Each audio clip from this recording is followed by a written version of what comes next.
Okay guys, welcome back. So today's episode is going to be about, loading up Overwatch for the first time.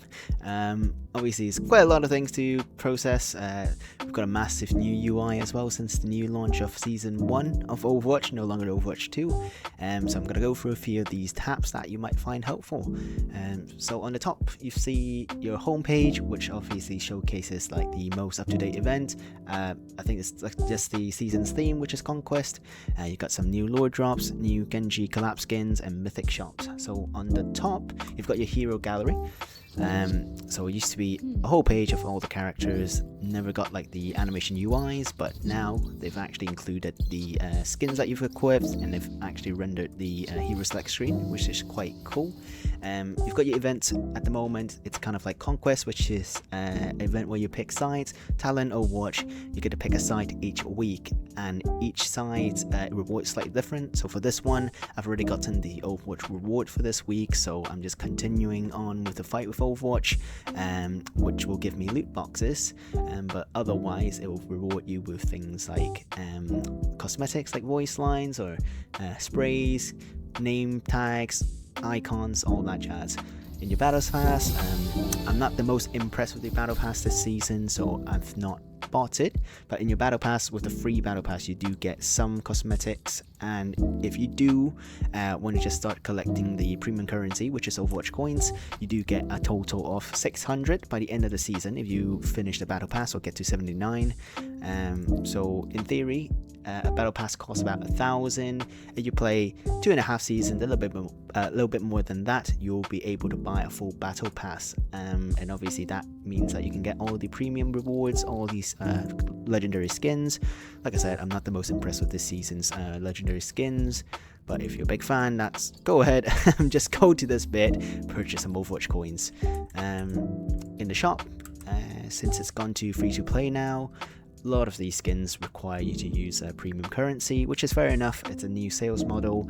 What it used to be is pure loot boxes, but after very strong opinionated community feedbacks, they have included loot box. While we're here, might as well try my luck. I don't think I'll get anything too jazzy. Oh, 2 purples. Funky ash sledding. Funny. I might just equip that. I'll change it for the dynamite one. I quite like the other ones. Low carrot. But yeah, so they've got different levels of loot boxes. You've got legendary, epic, and normal loot boxes, but I guess just to be in line with like gambling laws, you do get a legendary skin or legendary whatever guaranteed in your loot boxes. Every 20 loot boxes, I guess. In your story, you obviously got the lures, and I think this is like the next big thing. Hopefully they're going to introduce more animations and even maybe a TV series. Who knows? Let's hope for the best. But moving on actually to your settings. So obviously, when we play the game, you've got your practice range, you've got your beginners, sort of like learn your controls. I think you play as Soldier 76, at least back in the day. But there's also this practice range where I just clicked. So you press play and you press the bottom left corner. It takes you to the practice range, of which you can obviously choose all the different characters in the game, so you can play around with them. By holding F1, it shows you all the abilities. So it shows you like the abilities that they've got, the passive. So let's say within this whole damage, tank damage and support, you've got Farah, who's part of the recon class. So if you press F1, it shows you the sub role recon, so damaging enemy below half health reveals them. That's the passive for Farah.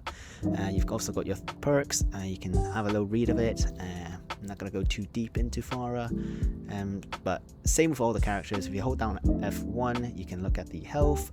Melee damage is the same for most people, 40.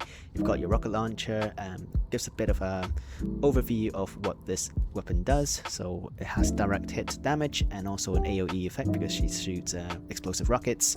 It does have a little bit of knockback as well. You can see there's like 14.2 meters for self knockback and a 7.5 meters knockback on the base. You can check their abilities as well for the ultimate and the other ones.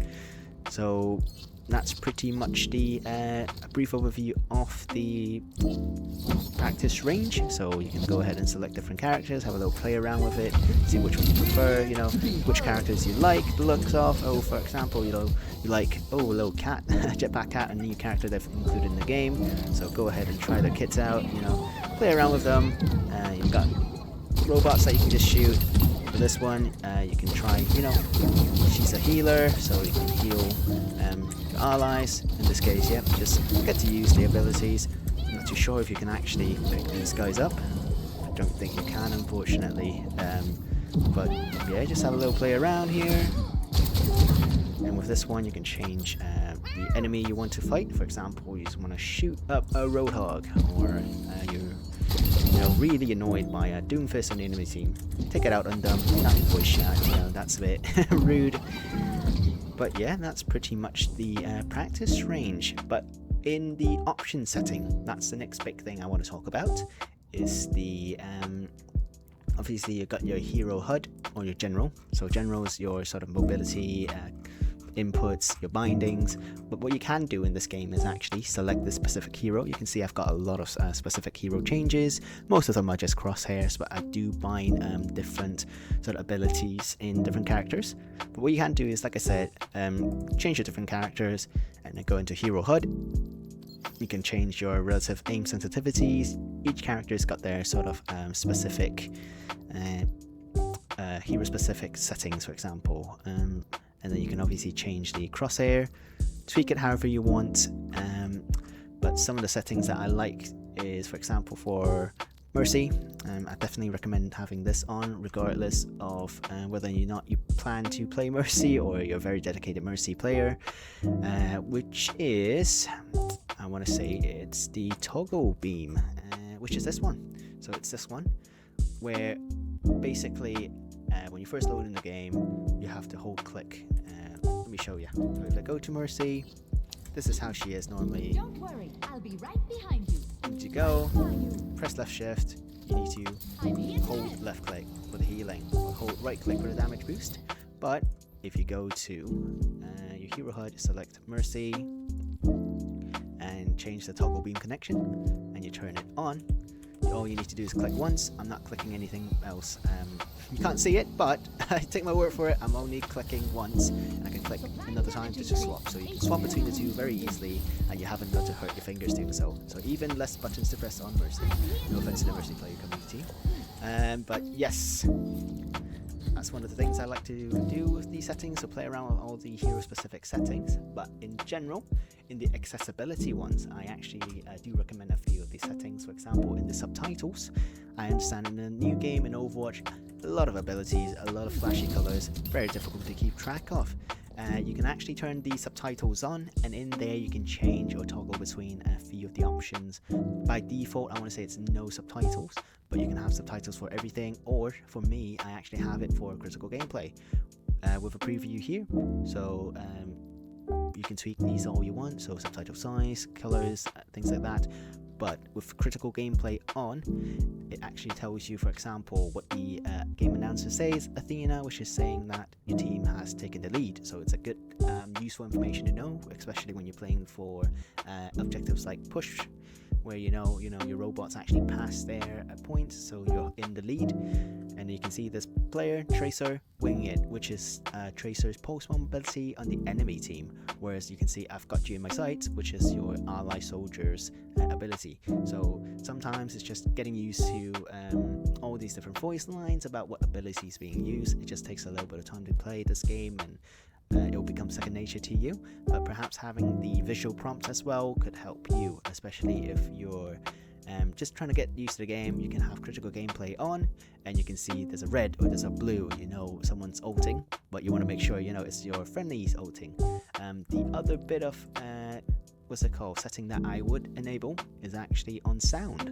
So here I've got these two edited, which is your play sound when teammates is eliminated and playing sounds when enemy is eliminated. So in a game, a lot of things are happening. You don't normally hear like extra sounds.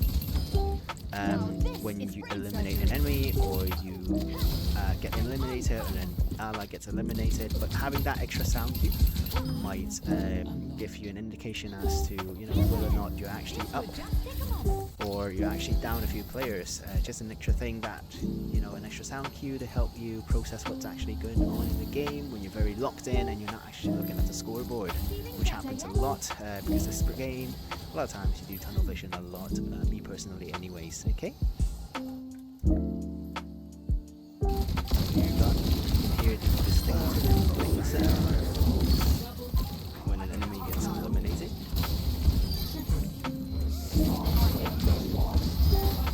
There we are, nice and easy. And this is another clip. Our team getting eliminated.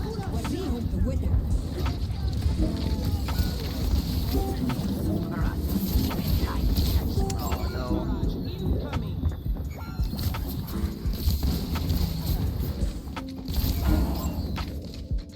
So that's all the tips and tricks I've got for you today. Hopefully you've been able to find something new, perhaps be able to find out which character you're interested in, play around with them in the practice range.